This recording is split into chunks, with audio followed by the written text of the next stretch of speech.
Buenos días, buenas tardes, buenas noches, como solemos decir.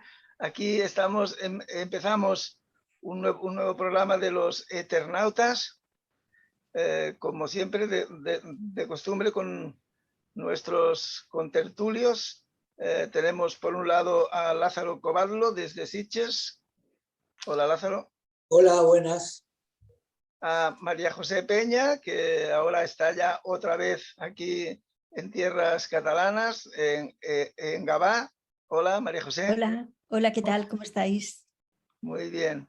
Graciela y también a Graciela Molinelli desde Buenos Aires. Hola, Graciela. Hola, hola, ¿cómo se va? Muy bien. Acá un día precioso. ¿Sí? Ah, mira, pues aquí también, aquí al menos yo desde Vilafranca, en el prelitoral de la costa de Barcelona, hace un día muy bueno también, un día muy agradable.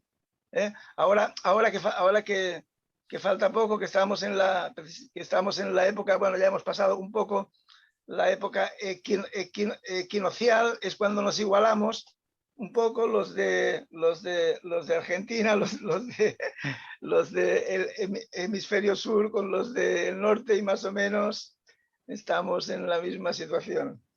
Muy bien, pues nada, vamos a empezar hoy con la materia. Hoy vamos a hablar, a comentar, a debatir, espero que podamos debatir sobre una película un tanto peculiar que se titula Mis vecinos los Yamada. Yamada es un apellido japonés, y esto ya nos da una pista de que se trata de una película japonesa. Efectivamente, es japonesa, de Isao Takahata, del que ahora comentaremos algunas cosas. Y es una película de animación, no es una película con actores, con personajes, sino que está animada. Entonces, para empezar, yo voy a situar un poco la película, aunque luego al final pueda comentar también alguna cosa más, pero voy a situar un poco la película, y quizás para empezar a situarlo habría que comentar un poco en el Japón la importancia que tiene el manga, que tiene toda la cultura del manga, que el manga es el cómic, es lo que aquí llamamos cómic, los tebeos, digamos, de toda la vida, las historietas, que es como se llamaban antes aquí. El cómic en el Japón es muy importante en su cultura. Hay muchísimo manga allí, bueno, allí se llama manga, entonces hoy vamos a hablar ya de manga. El manga, allí hay muchísimo manga, porque la gente, todo el mundo consume manga. Aparte tienen libros de manga, no es que tengan unos tebeos ahí pequeñitos, delgaditos, como aquí teníamos a veces, sino que hay librotes gordos que es manga y manga y manga, páginas y páginas con sus personajes favoritos. Entonces hay una variedad terrible de temas, estilos, de personajes, tocan todos los temas, aunque aquí muchas veces tenemos el concepto, o podemos tener el concepto de que el manga es una cosa de acción, de fantasía, o el tema romántico, que también lo tocan mucho, pero en cambio hay una gran variedad, ¿no? Entonces, el manga ahí es importante, y es muy respetado también. Y el manga luego hay algunas ocasiones que pasa a versión cinematográfica. Incluso allí hay una ley, al menos existía antes, ahora mismo no sé, que para hacer un largometraje de animación tiene que ser sobre un manga que ya exista previamente. Incluso se han dado casos de algún director de películas de animación que tenía una película pensada y ha sacado un manga primero para poder hacer la película. O sea que, y allí en el Japón, los directores buenos, los más prestigiosos de animación, como por ejemplo el gran Hayao Miyazaki, que es, digamos, el colega, el gran amigo y coproductor y cofundadores del estudio Ghibli, que es el estudio de animación más importante del Japón y más prestigioso, un poco como el Disney en los Estados Unidos o para toda la cultura occidental, Disney, pues allí es Estudio Ghibli, en donde están Isao Takahata como productor, pero también como director, y el famoso Hayao Miyazaki, que son personas que allí en el Japón gozan de un prestigio total, y cuando estrenan alguna película suya es un acontecimiento en todo el país. Toda la gente va a ver la película, se llenan los cines. Y bueno, aquí digamos, en Occidente es una cosa que hemos descubierto un poco tarde quizás. Aquí sí que llegaron en los años 70 algunas series como Heidi o Marco, que por cierto estaban dirigidas por Isao Takahata, el director de Mis vecinos los Yamada, de esta película de hoy. Pero eran estas series de animación, que, bueno, que todos hemos podido ver y que ya sabemos los temas que tocan. Y entonces, en el Japón, estos personajes son muy importantes, y cuando hemos descubierto aquí este cine, resulta que es un cine muy bueno, tanto el de Takahata como el de Miyazaki, sobre todo. Simplemente apunto como un detalle que el Hayao Miyazaki, con su película El viaje de Chihiro, de Chihiro, que es una película de animación, de fantasía total, ganó el Oso de Oro en el Festival de Berlín a la mejor película, pero no a la mejor película de animación, no, a la mejor película que se presentó al festival aquel año. Consideraron que era El viaje de Chihiro de Hayao Miyazaki. Lo que quiero decir es que hacen productos de una gran calidad. Entonces, o sea, el director que nos ocupa hoy, el de la película que vamos a ver, Isao Takahata, fundó junto con Miyazaki el estudio Ghibli. Ellos eran dos estudiantes de la universidad y eran bastante revoltosos, digamos que hicieron huelgas, y además Isao Takahata es un poco simpatizante con el comunismo, siempre contra los partidos japoneses más conservadores, contra ese nacionalismo japonés, un personaje así, digamos, curioso. Y entonces en el estudio Ghibli siempre hacen películas, además tienen un poco a honra, ¿no?, hacer películas artesanalmente, o sea, incluso en nuestros días sin usar el ordenador, películas que las hacen con un procedimiento completamente artesanal en 2 dimensiones, y que aún así consiguen una calidad técnica brutal.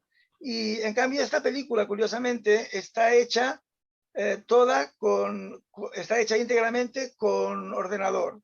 Es una película con un tratamiento que era con un estilo como acuarela, como si fuera hecha con acuarela, y que es un poco para reproducir el estilo de Mis vecinos los Yamada, que era una tira cómica, era un manga, pero entre los muchos tipos de manga que hay, había una tira cómica que no es de Takahata, de otro autor japonés que no recuerdo ahora, de un dibujante de manga, que hacía una tira cómica sobre esta familia, esta familia Ulises, digamos, por poner una comparación con lo que teníamos aquí, los Yamada estos, que era una tira cómica con este estilo así, con un dibujo muy sencillo, muy simple, y con un color dado como con acuarela, muy suave.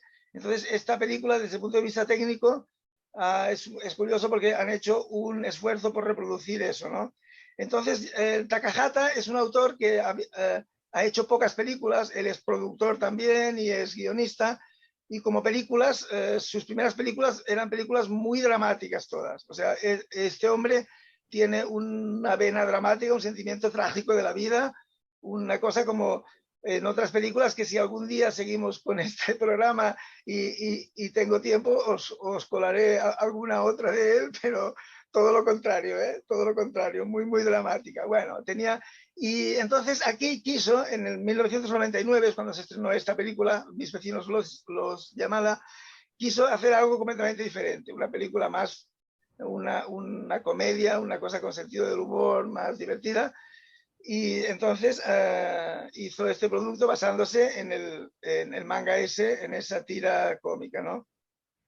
Entonces, bueno, yo simplemente diré, apuntaré ahora que es muy interesante porque esta película está estructurada como un haiku, bueno, como unos haikus, porque los haikus ya sabéis que siempre son una serie de haikus breves que en muchos casos pueden hacer todo el curso del año, de cada estación o de cada mes, con un breve haiku. Pues esto es un paso por todas las estaciones del año, digamos, y cada una con un haiku, que hay un momento de la película en que se lee el haiku de un poeta tradicional japonés, de unos cuantos, el famoso Matsuo Baso y otros que son allí hiperconocidos y que son grandes poetas del haiku, ¿no? De esta cosa.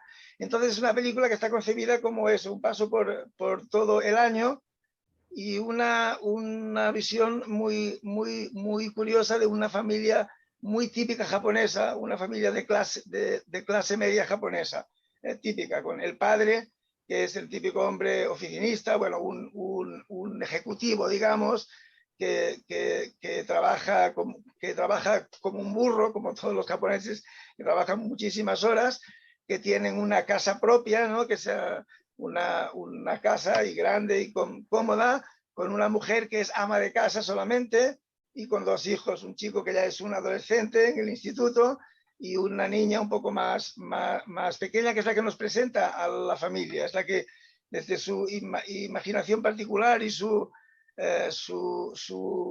visión es la que nos empieza presentándonos a esta familia, ¿no?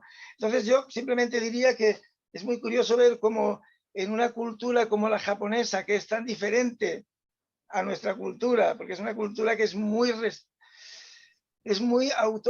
autoritaria, con un sentido de la autoridad, de la jerarquía, con unas normas sociales muy estrictas, con una serie de contradicciones internas que no se parecen nada a lo que tenemos aquí en la cultura mediterránea, pero en cambio, curiosamente, lo que yo resalto de esta película es que cuando empiezas a rascar un poco, cuando vas al fondo de las personas, del comportamiento humano, ves que todo el mundo es igual. En cualquier parte del mundo existen las mismas pulsiones, los mismos detalles, a veces sórdidos, ¿no? De cómo ocultamos nuestros fallos, nuestros problemas y no sé, pienso que es una peli saladísima, muy simpática. A mí al menos me lo parece siempre que la veo, porque es una película que he visto varias veces además.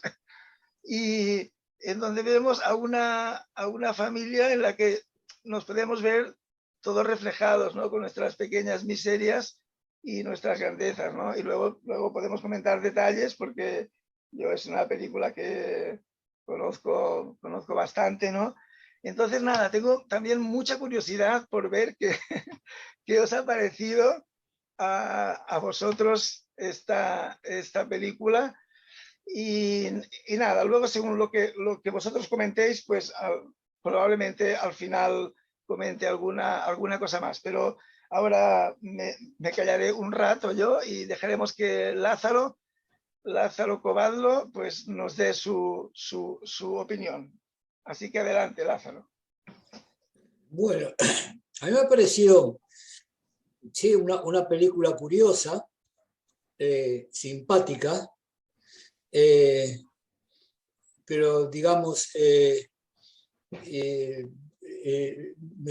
me hizo acordar mucho a un pintor japonés que fue muy conocido del siglo XVIII, Hokusai. No sé si sabéis, sobre todo una parte que divaga ahí como está en medio del mar y las olas eran la típica ola del cuadro típico de Hokusai, ¿no?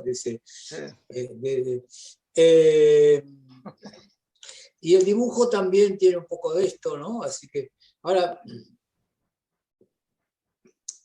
no sé, sobre el dibujo no puedo opinar demasiado, ¿no? Es un dibujo muy sobrio, que como es en general el arte plástico japonés, el arte pictórico, ¿no? También, es decir, con pocos trazos, van haciendo figuras de personas o los paisajes, etcétera, pero siempre con una gran economía de trazos, ¿no? Ahora, a mí la película en ningún momento me conmovió, ¿no? Me pareció que le faltaba drama, ¿no? Yo creo que alguna vez ya expliqué esto de drama, ¿no? Así porque mucha gente confunde drama con lo trágico. El drama no, el drama es cuando hay tensión y una serie de cosas y el drama puede tener bien, mal, de cualquier manera, no necesariamente trágico. Entonces, en general, en los relatos que generalmente atrapan, ¿no? Es porque hay, en los relatos y en las narraciones, ¿no? Es porque hay drama, hay una confrontación. Bueno, hay una serie de cosas. Me sorprendió mucho, como no conozco mucho de la cultura japonesa, ¿no? Así que me sorprendió no tanto la diferencia con Occidente, ¿no? Sino las similitudes y cómo ellos han tomado elementos de la cultura occidental. Por ejemplo, cuando recuerdan la boda de los padres y la boda se casan al ritmo de la marcha nupcial de Mendelssohn, ¿no? Tan, tan, tan. Y así como eso, una serie de cosas, ¿no? De la cultura occidental. Tienen muchas cosas de la cultura occidental. Pero bueno, tengo entendido que los japoneses atrapan todo lo que les parece interesante lo atrapan y lo adaptan a su manera, ¿no? De la cultura de ellos, lo único que me pareció muy diferente, que es lo típico, que es la mesa bajita donde comen, sentados, no sé si son unos almohadones o directamente en el suelo, así, con las piernas cruzadas generalmente, y que comen con los palillos. ¿Qué comen? No sé porque no aparece ahí, ¿no? Supongo que mucho arroz, como siempre, qué sé yo, tempura, esas cosas. Pero bueno, me pareció interesante de ver. Pero no me pareció una cumbre del arte, del arte cinematográfico ni nada por el estilo, ¿no? Pero yo realmente no he tenido en mis manos muchas mangas de esto, ¿no? Sino, a mí en una época me apasionaba el cómic, pero claro, cuando llegó el manga ya no, además así era como muy extraño. Y el cómic, sobre todo los cómics así americanos, y bueno, muchos argentinos, ¿no? Los argentinos fueron grandes historietistas había en Argentina, ¿no? Y bueno, y no es una película, para mí no es una película que me quede mucho, no me parece memorable, no me ha dejado una huella, digamos, así como puede ser tantas otras películas que tú te acuerdas y está bien, es costumbrista, ¿no? Justamente ahora que tú, David, comentabas esto, que él hacía producciones así con un fondo trágico y quiso hacer algo diferente, bueno, se entiende, sí, tiene un humor suave, ¿no? Hay algo de... eso fundamentalmente, dejando de lado la parte de la ilustración y todo, lo que es el argumento, es un argumento costumbrista de una familia tipo, que bien puede ser una familia occidental, ¿no? Además, los personajes que generalmente hay, que son el padre y la madre y la parejita, el nene y la nena, ¿no? Y el perro, que tantas familias tiene perro, y la abuela, ¿no? Que tantas familias tienen la abuela, porque generalmente las abuelas son señoras que se han quedado viudas, ¿no? Pues hay más abuelas que abuelos. Y bueno, eso es lo que puedo decir. No es una película que a mí personalmente que me haya despertado mucha cosa, pero tampoco me parece, me parece bien, no me parece, es decir, no digo una buena película, digo que me parece bien, ¿no? y es interesante, digamos, un aporte. Por el momento, ahora quizás por los comentarios vuestros me surja alguna cosa a mí también, pero por el momento no se me ocurre nada más. Vale, bueno, muy bien, pues nada, gracias por tu opinión. Yo luego comentaré alguna cosa sobre lo que has dicho. Muy bien, pues ahora pasamos a María José, a ver qué es lo que nos cuenta ella. Venga. Bueno, yo la verdad es que me he sentido con pocas herramientas para poder enjuiciar la película.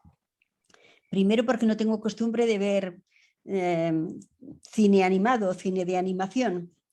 Y segundo porque carezco también de conocimientos técnicos sobre los dibujos. He leído que es la primera película que se hacía enteramente con ordenador. Bueno, yo no sé diferenciar cuáles son las que no se han hecho enteramente con ordenador. Por lo tanto, me he sentido un poco falta de herramientas para poder analizarla como me hubiera gustado. Pero la he visto y bueno, aparte de parte del contexto que ya ha sido muy bien explicado por David y también por Lázaro, pues yo tengo que incidir un poquito. Se trata de escenas de la vida corriente de una familia de clase media, de eso se trata.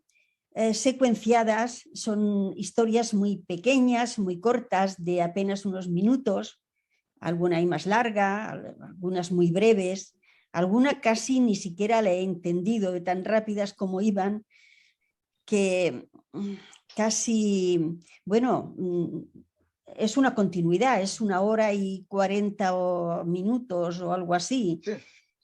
Y son seguidas, quiero decir que no tienes tiempo de nada, son muy rápidas, algunas se comprenden muy fácilmente, otras, por lo menos para mí que no tengo costumbre de ver este tipo de cine, me ha costado más y alguna no la he comprendido. He leído que el director tenía el pensamiento cuando fundó su propio estudio de hacer algo completamente distinto, como ya nos ha dicho David, algo completamente distinto a lo que había hecho antes cuando trabajaba para otros. Y lo que había hecho antes cuando trabajaba para otros eran series como Heidi, como Ana de las Tejas Verdes, como Marco, que eran tenían mucho melodrama, mucho sentimiento, eran series de gran continuidad, enlazaban un capítulo con otro y realmente producían una impresión en el corazón, te sumían en un estado emocional profundo. Yo recuerdo haberlas visto, estas series, con mis hijas y me impresionaban y me gustaban. Tenían una gran ternura y un dramatismo suave, sin tensión, pero dramatismo en el sentido de que acongojaba. Bueno, él cuando fundó su estudio, supongo que quiso experimentar cosas nuevas y quiso hacer algo que no tuviera nada que ver con el melodrama. Y esta es una demostración, no sé si del todo lograda, si esa era realmente la pretensión, no sé si del todo lograda, porque es verdad que no hay dramatismo, no hay ganas de llorar en esta película, pero sí que hay, creo yo, en esas escenas de la vida cotidiana que nos muestra, hay una gran ternura, una íntima ternura. Es verdad que otras veces se disfraza con un poco de ironía, las pullas entre la suegra y el yerno están ahí. También los enfrentamientos más o menos sutiles entre la mujer y el marido, el cuestionamiento que hace el adolescente de la autoridad del padre, del ejemplo con que se muestra, cómo se muestra el padre. Todo eso pues se trata con ironía y con gracia y te hace sonreír. Tiene una cierta comicidad, pero yo creo que en el fondo también late una gran ternura. Y entre ellos hay pues un verdadero amor. Y en el fondo, más en el fondo, creo que lo que se están defendiendo es una serie de valores familiares tradicionales. A mí me parece que eso es lo que le da el marco a la película. Luego, como todo eso se va mostrando en historietas muy breves, pues sin conexión una con otra, no siempre es fácil hilarlo, pero cuando acabas, esa es la impresión que te deja, de que hay una ternura soterrada, no se ha ido al melodrama, pero no se ha, vamos, que no son los Simpson, que no, ni cerca, que no tiene esa acidez ni tiene esa comicidad. Y si tiene algo de comicidad, la tiene muy, muy sutilmente expresada y muy, con mucha delicadeza. Es una comicidad que no hiere. Eso es lo que he visto respecto a las escenas. Luego los personajes, pues bueno, son las herramientas de que se vale el autor para expresar lo que quiere. Es verdad, el padre está, ese oficinista, ese burócrata entregado a su trabajo.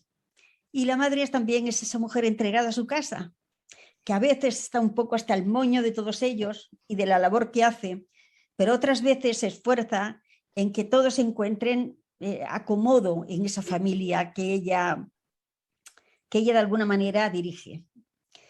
La abuela se pelea con el yerno, como es natural, como pasa en casi todas las familias. Muchos nos habremos reconocido en muchas de esas escenas, creo yo. La abuela le refiere que los terrenos en que está la casa son de ella, que no se le olvide. Y el caballero le dice que sí, los terrenos son de ella, pero él hizo la casa. Esas pullas continuas que no llegan a más en ningún momento, que no hay agresividad, ni hay fiereza, ni hay malos modos, sino sencillamente pullas con cierta ironía, pues le dan la comicidad a la película. Pero se quedan ahí, no hay sangre, no hay herida. El muchacho, el chico adolescente, pues claro, presenta la problemática de su edad, su lugar en la familia, su lugar en la sociedad, cómo vence miedos o cómo cuestiona el papel de la familia, pero también lo hace todo en un tono sosegado. No hay la muerte al padre, no, nada de eso. Hay una amabilidad, una afectuosidad que impregna toda la película. Y la chica pequeña es la que lo observa todo con más gracia, con más distancia, con más ironía, con más picardía. Es la que nos presenta el discurso primero de la abuela cuando se casan los padres y el mensaje que les transmite, y que es un mensaje que a mi parecer incide en todo eso que estoy apuntando, que estoy sosteniendo, y es que hay una defensa férrea de los valores tradicionales de la familia, del valor que tiene la unión entre todos ellos y cómo los hijos son el motivo, el acicate para vencer las dificultades que se van presentando a lo largo de la vida. Otra cosa que he visto es la fotografía. La fotografía, pues, bueno, la fotografía o el dibujo. Yo no sabría decir si me gusta o no, la verdad. Me acostumbro, es algo que no tengo costumbre de ver, no me parecen bonitos, tampoco feos, pero creo que están las posiciones, cuando ella llora en arrepentimiento, cuando está escuchando a Mahler, creo que refleja muy bien las situaciones de la vida. Saben lograr las posiciones en las que cualquiera de nosotros se vería reflejado si esos dibujos fueran humanos. Entroncan muy bien con la perfección, no resultan ajenos. Yo no sé si las bocas están bien diseñadas o, en fin, todo eso se me escapa. pero sí sé que acabas familiarizándote con ellos y encontrándoles un rasgo de humanidad a los personajes, aunque sean elaborados con el ordenador. Me ha gustado la suavidad de la fotografía, los colores muy, muy suaves, muy moderados, sepia, en fin, no se hacen, no son estos colores estridentes que acostumbramos a ver en otras series, sino que esa suavidad creo que también forma parte de ese aire de afectuosidad, de sosiego que ha querido, me parece a mí, que ha querido el director impregnar la película. Y luego otra cosa que a mí me ha gustado es la música que aparece muchas veces. Aparece muchas veces. La música aparece con Mahler, aparece con Mendelssohn, como decía Lázaro, y aparece al final, que es muy, muy, en fin, muy bonito oír el qué será, será. ¿Sí?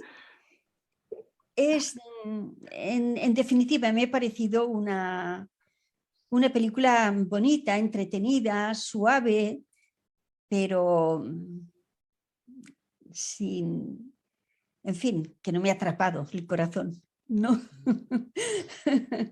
Creo que está muy bien, pues, para mis nietos, no sé, pero yo le pido algo más al cine. Y ya está, no sé si me dejó alguna cosa que hubiera querido decir, pero ya irá saliendo. Vale, muy bien, pues gracias María José. Para ser una película que no te ha robado el corazón, le has dedicado tiempo y has hecho una exposición estupenda que me has dejado pocas cosas para comentar. Pero bueno, veamos ahora lo que cuenta Graciela, a ver qué le ha parecido a ella. No, pues mira, que María José no me ha dejado nada. Es que ha hecho un repaso total. Que coincido en todo con ella, pues. Bueno, pues mira, primero me ha llamado la atención que sea hecha totalmente por ordenador, porque son muy hermosos, tienen emoción los cuadros y la pintura, la acuarela, tiene realmente emoción. Los muñecos, las expresiones son realmente muy buenas. Eso de que cuando están, por ejemplo, curiosos o asombrados y tienen los ojitos juntos, ¿no? Son tan comunicativas, son realmente impresionante comunicativas.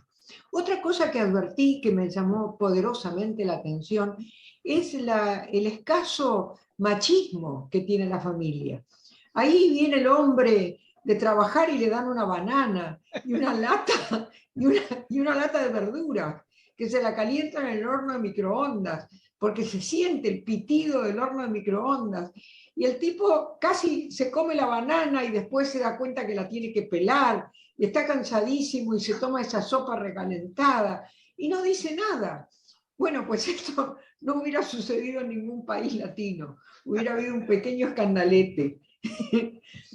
Bueno, esa también se nota esa suavidad en las relaciones interpersonales, porque a pesar de las pullas, como ha señalado María José, qué curioso que los terrenos son de la suegra y el hombre construyó la casa, ¿no? Bueno, a pesar de eso, se nota una gran suavidad en las relaciones. No hay ninguna rispidez, hay como un trato alegre. Y también me llamó la atención esto de que la madre, a pesar de que es del 99 la película, ¿no? Tiene 20 años, pero ella es solamente ama de casa. Porque mira, eso pasaba allá en los años 50 y tal vez en los 60 y un poquito en los 70, pero luego ya no pasa más. Las mujeres de clase media lo que quieren es trabajar, porque quieren su independencia, de modo quieren su propio dinero. O sea que esto es una cosa sumamente rara, incluso acá en Argentina. Yo casi no conozco mujeres que no trabajan. Digamos que las mujeres que conozco que no trabajan son grandes, tienen 70 años o 60, y son muy escasos los casos que como abogada he tenido donde hay mujeres que no trabajan. Es la vieja generación, pero ya la gente nacida en los 50, en los 60, bueno, pues esa gente no conoce este mundo donde la mujer no trabaja. Y yo lo veo acá como algo sumamente común. Bueno, como representativo, porque estamos pensando que esta película es representativa de una clase media. La casa me llama la atención porque se ve como mínima. Es como si hubiera un armario general, donde, por ejemplo, la persona que trae la encomienda sabe dónde está el sello. Hay un sello para recibir una encomienda. Y la persona que entrega el paquete sabe dónde está el sello. Y después parece que hay un armario para la ropa de fuera de temporada, porque ustedes ven que cambia la temporada y está poniendo la ropa en una caja para guardarla. Esto también se hace acá, ¿no? Me imagino que también se hace en España, de guardar la ropa de fuera de temporada, pero esto es propio de los departamentos, ¿no? De los lugares donde hay poco espacio. Después, sí, hay una ausencia de violencia, a pesar del episodio de los motoristas, hay una ausencia de violencia, ¿no? La violencia es casi inexistente para lo que es en nuestros países, ¿no? No sé en España, pero acá. Bueno, acá también tenemos miedo de salir de noche, ahí parece que hay miedo de salir de noche, ¿verdad? Se ve como que hay algún peligro para salir de noche. No sé si un peligro, pero hay como una reserva de salir de noche.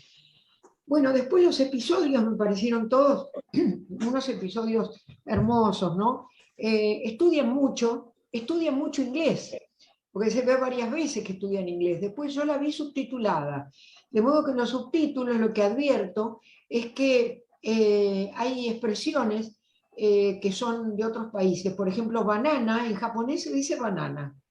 Después noté que utilizan cosas inglesas, como hacen con frecuencia los latinos, ¿no? Expresiones inglesas. Get it, got it, cosas que son comunes. Así que es como si estuvieran de alguna manera penetrados por otra cultura, como se ve, por ejemplo, en el juego. Pues ellos juegan a ese juego de tirar la pelota que acá no se usa. Y atrapar la pelota y tirarla con el bate. Pues acá el bate yo no lo he visto nunca en Argentina, solamente en los colegios ingleses. Pero bueno, no he visto el fútbol, sin embargo, y sé que en Japón se juega. Bueno, pues me ha gustado mucho por eso. Otra cosa que noté es que la madre de familia, por ejemplo, es totalmente asexuada.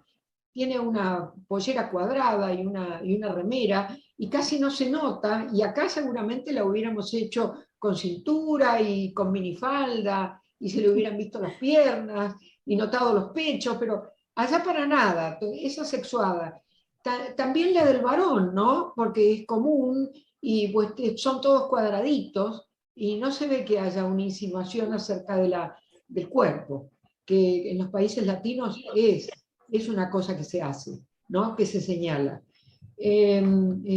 Tampoco había gordos y flacos, o sea, no estaba señalada una morfología especial, ¿no? No teníamos gordos y flacos.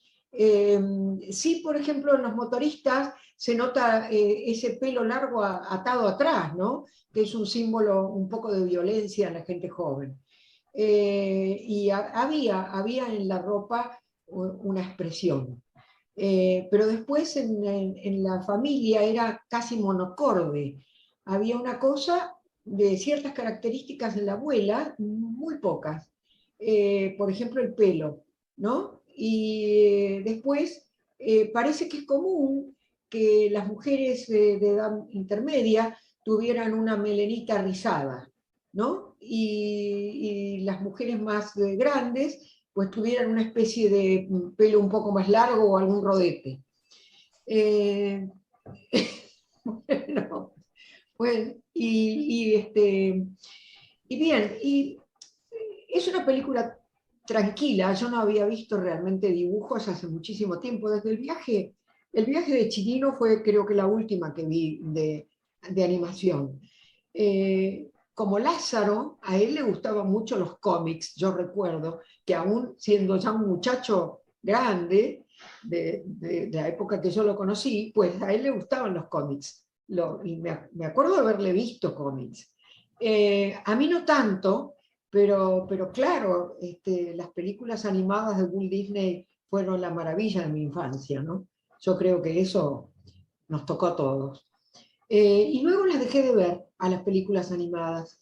Vi algunas con mis nietos, porque a ellos volví a comprarles La Cenicienta, La Caperucita, Dumbo, le volví a comprar todas las películas animadas, algunas que yo no había visto, como por ejemplo la de los 1000 perritos, esa la vi de grande, y hubo algunas que no había visto. La Bella y la Bestia es de ahora, ¿no? Y esa en animación la volví a ver con ellos.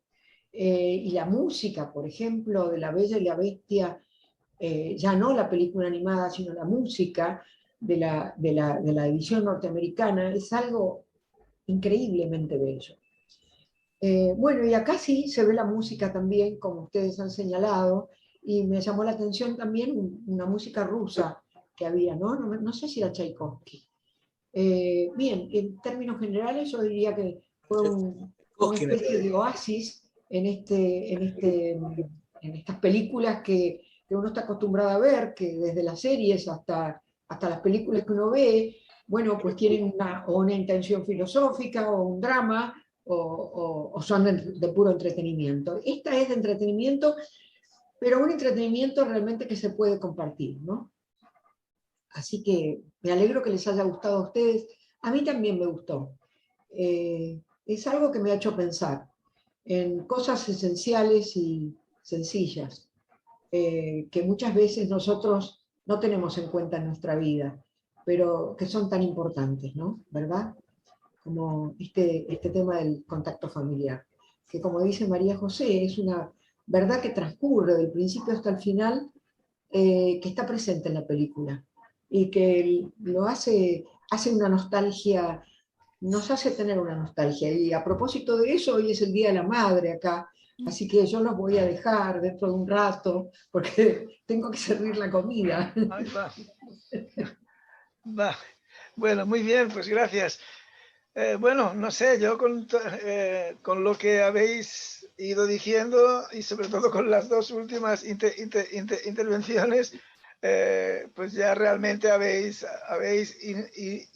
incidido en varias de las cosas básicas o esenciales de la película, yo creo.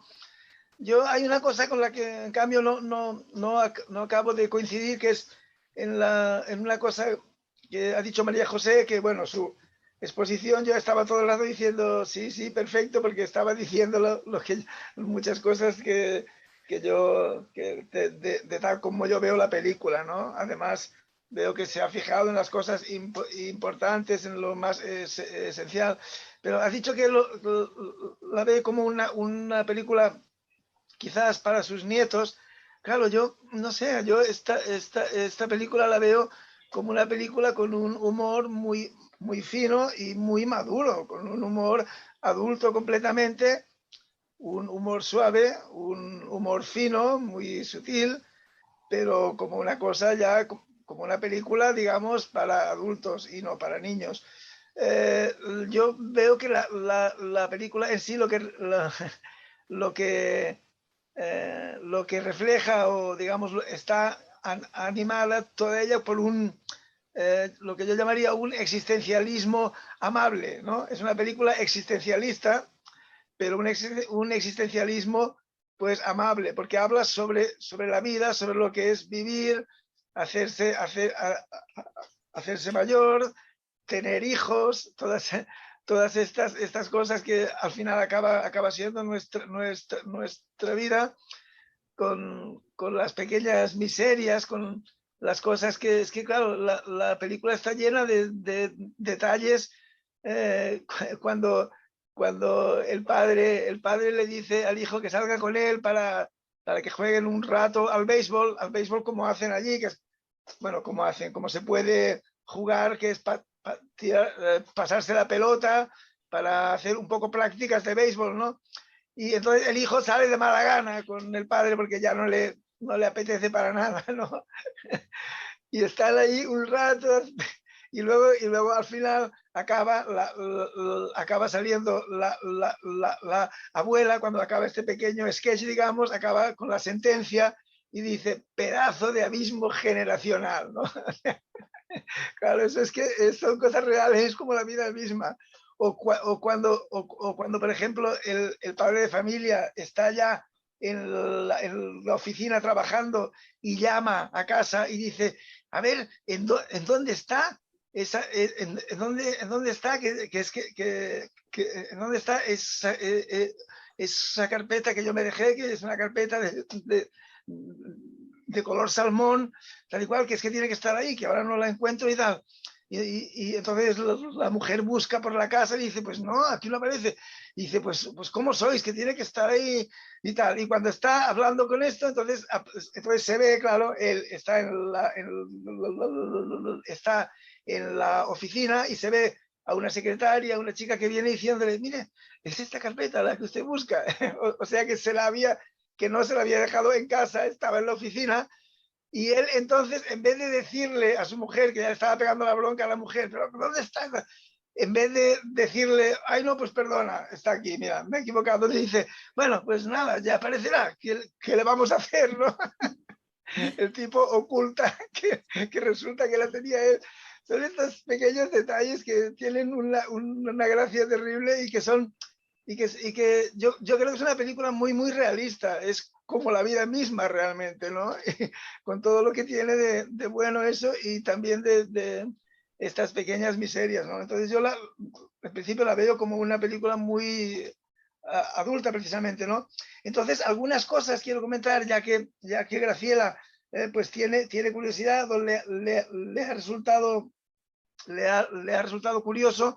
Claro, yo es que conozco un poco más la cultura japonesa, en parte por eso, por el manga y por el anime. Aparte hay que distinguir entre manga, que son los cómics en papel, en soporte de papel, y el anime, que son que son las películas de cine de animación.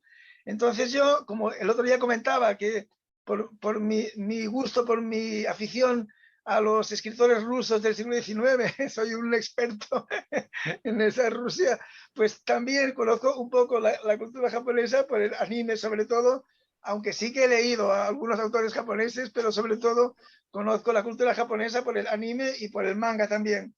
Entonces, lo que ocurre con lo de las mujeres, con lo de esta mujer que es ama de casa simplemente, es que Japón es un país muy machista, terriblemente machista.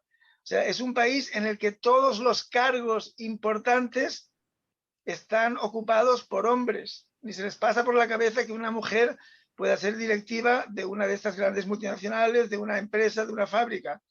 Ahora supongo que poco a poco, como en general toda la cultura esta global va apretando en ese sentido, supongo que irán cambiando poco a poco, pero allí es una cosa terrible. Allí estudian todos, los chicos, las chicas, encima con una exigencia, o sea, con una exigencia terrible, les aprietan muchísimo para que saquen buenas notas, para que prosperen, porque si no estudian con buenas notas tendrán un trabajo peor, pero las chicas estudian para, en todo caso, mientras sean jovencitas, para ser secretarias.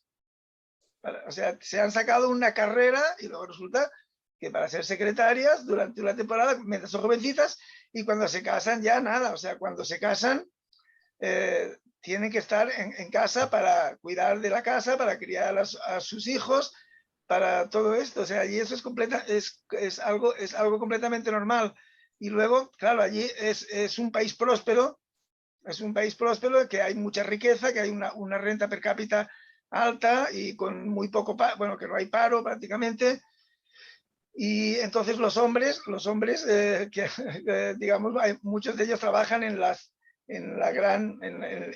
oficinas, en grandes multinacionales, en empresas japonesas muy prósperas. Es que, claro, pensar que sobre el tema de el Japón en los años 80 Japón, que fue cuando hicieron Tokio prácticamente de nuevo, todo en los años 80 Tokio ahora aún sigue siendo igual y ya queda un poco, pero Tokio era como Blade Runner, o sea, una ciudad completamente nueva, ultramoderna, brutal, la construyeron de nuevo con todos los edificios antiterremotos, o sea, con protección para los terremotos, porque Japón en los años 80 era el mismo fenómeno que ahora pasa con China.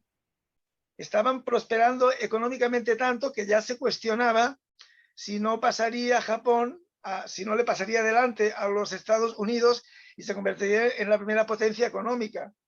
Yo incluso recuerdo una película de Ridley Scott, precisamente, el director de Alien y de Blade Runner, una película que se titulaba Black Rain, que empezaba, estábamos en los años 80, entonces empezaba con un duelo en las calles de Nueva York entre dos policías, uno que era americano, norteamericano, y otro japonés, y uno iba con una Harley Davidson, o sea, el Harley Davidson, el americano, y el otro con una moto japonesa, porque había aquel momento de la pugna, ¿no? Y luego resulta que a finales de los 80 ya, en Japón se produjo una crisis económica importante, una recesión, y todo aquello se vino un poquito abajo, aquella cosa tan pretenciosa.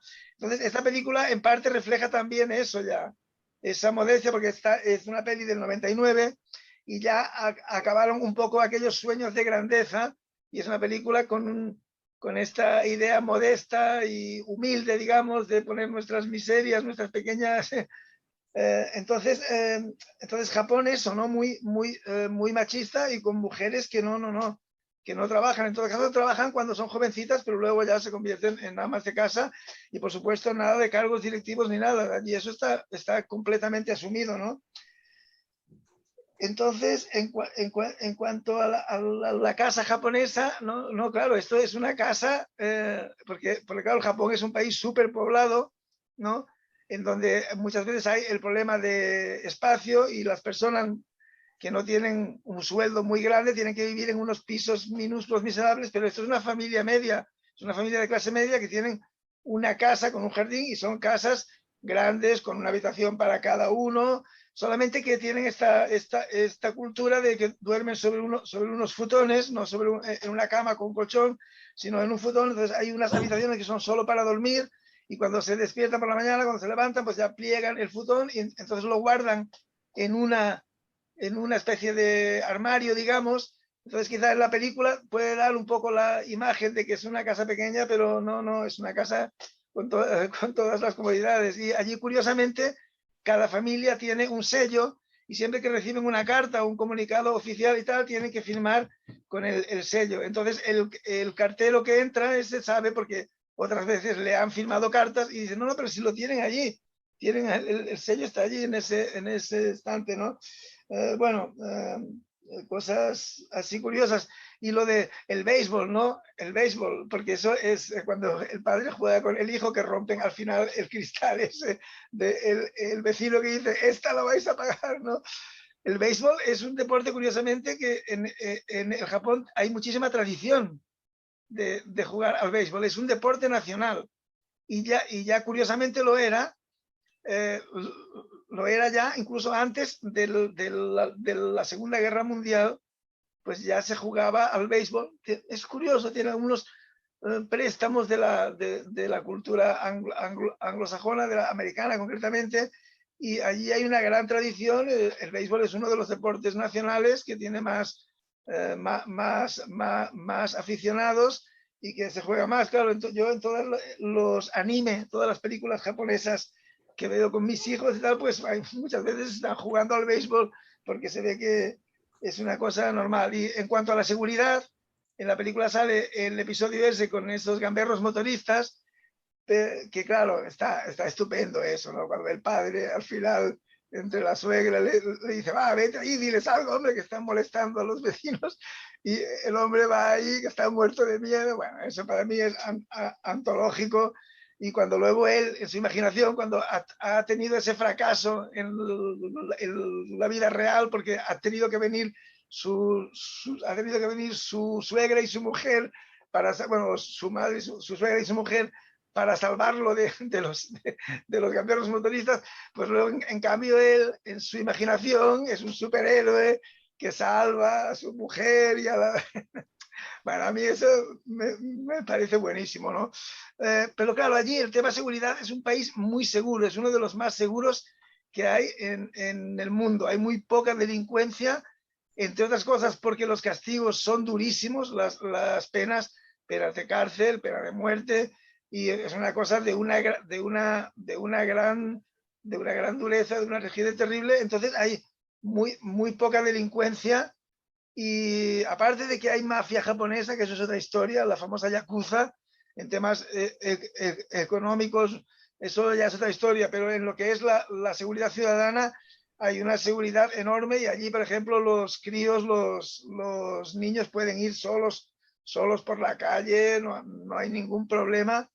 Y aquí sí empiezan a surgir, ¿no? Esto en los años 90, pues unos grupos de jóvenes que más que nada lo que hacen pues es ruido, meten ruido y tiran las latas, porque ellos son tan disciplinados de tirar toda la basura en el sitio que corresponde. Pues bueno, estos son unos jóvenes que van un poco contra ciertas normas, pero no, o sea, no es un país en el que haya miedo a lo de salir por la calle. También, como última cosa, lo de esto de que las mujeres en la película, la mujer, lo que es la madre de familia, salga tan asexuada, ¿no? Con ese aspecto de, digamos, maruja, ahí sin ningún sex appeal, sin nada de esto. Esto precisamente es una reacción ante es que precisamente el manga japonés y el anime en general es muy sexualizado, es todo lo contrario, ¿no? Es siempre, porque claro, es que la sociedad japonesa es muy contradictoria, ¿no?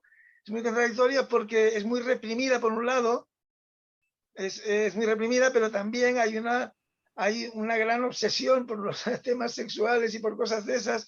Entonces, en general, en las películas animadas japonesas hay una gran sexualización, y unas chicas siempre ahí espectaculares, guapísimas, ahí con unos tipazos y una cosa muy insinuante y muy provocativo. Y aquí precisamente han querido hacer todo lo contrario, ¿no? Es una reacción, por eso digo yo que es una película que es tan realista y tan de la vida real, tan existente, en cierto modo tan existencialista, ¿no? Es una mujer, una madre de familia como tantas, ¿no? Una mujer que ya tiene, ya claro que no es una jovencita ya, digamos, y entonces tiene un físico ahí normal, de una típica maruja, ¿no? Que aquí decimos, aquí en España llamamos maruja a las amas de casa convencionales, ¿no? Entonces, en ese sentido, es intencionado eso, ¿no? También en parte como reacción. Y ya para terminar, sobre comentarios a vuestras cosas, lo que ha dicho Lázaro, porque ha visto realmente esa similitud de esa ola gigante con la famosa ola de Okinawa, no sé cómo se llama. Claro, Kusai. Bueno, es la ola esa famosa que todos hemos visto una vez. En la película eso es intencionado completamente, porque la cultura japonesa siempre se mueve entre la modernidad más grande y entre los préstamos occidentales y la tradición japonesa, que está muy presente también. Es una sociedad llena de contradicciones. Entonces, en la película está presente eso, en estas alusiones a la tradición japonesa, en esa imagen de la ola, por ejemplo, y también en el hecho en cómo pone que recibe esa familia, o que llegan sus dos hijos. Uno está dentro de un melocotón gigante, que eso es un famoso cuento japonés de Ototoru, no sé cómo se llama, Otomoru, es un cuento que allí es famosísimo, que todos los niños y todos los adultos conocen esa historia del niño que salió de un melocotón gigante y tal. Y luego la niña, que cortan una caña de bambú y está dentro, pues también es una famosa historia, que es el cuento de la princesa Kaguya, que por cierto, el director, el propio Isao Takahata, que por cierto murió en el 2018, ya con 80 y pico, pero en el 2013 hizo el cuento de la princesa Kaguya, que también es muy experimental desde el punto de vista gráfico, porque también trabaja ya con una animación que no se parece nada a la japonesa convencional, que es muy detallista y muy, sino que es un poco más del estilo de esta, de los Yamada. Pero bueno, esa presencia de la cultura japonesa tradicional. Y ya por último, Lázaro, que en el Japón son contradictorios, tienen de todo, porque por un lado hay esa cosa del arte tradicional japonés, de ir a la máxima simplificación, a la estilización, a esos pintores japoneses que se pasaban toda la vida pintando una ramita de cerezo y al final llegaban a la quinta esencia, a la máxima elegancia en esa ramita de cerezo. Pero claro, luego todo el anime japonés, generalmente, y el estudio Ghibli, el estudio que creó Isao Takahata junto con Miyazaki, la mayoría de las películas son de un detallismo brutal, casi fotográfico, que dices, pero ¿cómo pueden conseguir? Y hecho todo artesanalmente, sin los ordenadores, porque ellos además se precian de hacer esas películas sin ordenador, artesanalmente, como lo hacía Disney, y llegan a un detalle, a una perfección brutal. O sea, hay mucho, el anime y el manga japonés generalmente es obsesivo en minucioso, detallista, perfeccionista, llegan a un perfeccionismo brutal. Son contradictorios. Hay una represión, son muy reprimidos. Fijaros que una de las actividades que hacían muchas veces los estudiantes japoneses, los hombres, los chicos japoneses, una de las formas que tenían para ganarse la vida durante sus vacaciones, así como aquí en la zona esta del Paradés, pues hacer la vendimia, algunos o hacían antes, pues allí era las revistas, las revistas eróticas occidentales, el Playboy, todas estas cosas, pues iban ejemplar por ejemplar y con un rotulador iban poniendo puntitos sobre cuando salía el sexo, sobre la vulva o lo que sea de las chicas que salían en las fotos, tapándolo, porque se pueden ver imágenes eróticas, pero explícitamente la vulva, el ano, toda esa forma, no se puede.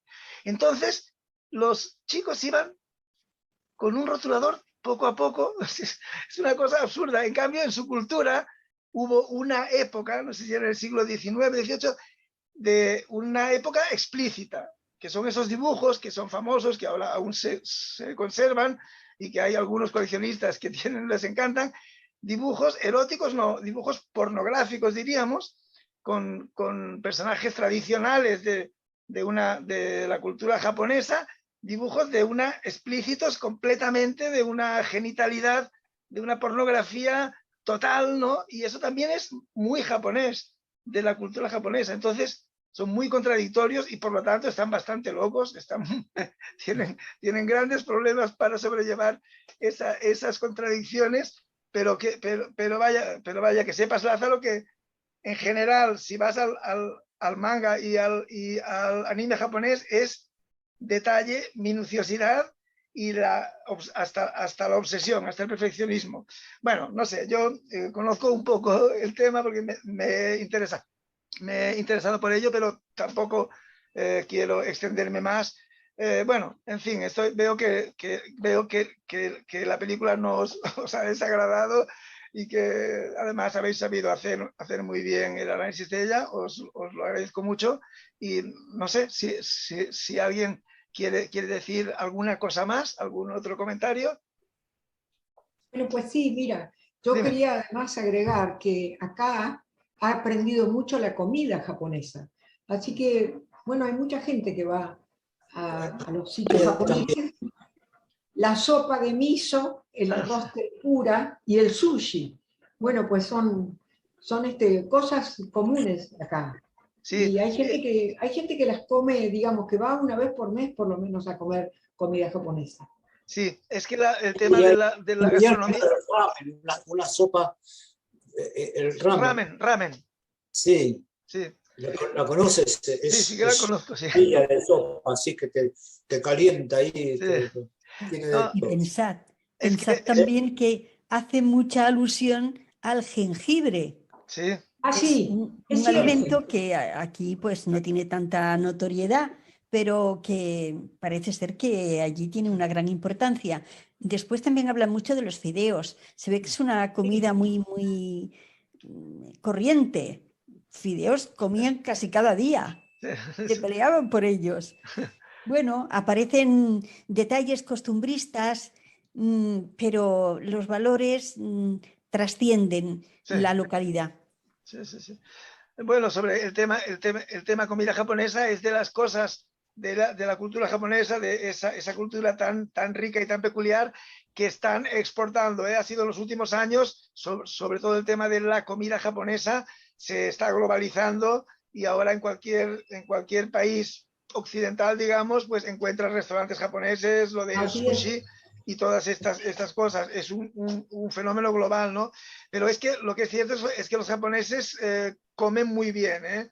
Es de los pueblos, de los países que comen mejor en el sentido de una comida muy sana, muy equilibrada y muy exquisita también, con sabores muy sutiles, muy matizados, sin sin demasiadas especias ni sabores muy fuertes, pero es gente que come muy bien y curiosamente es el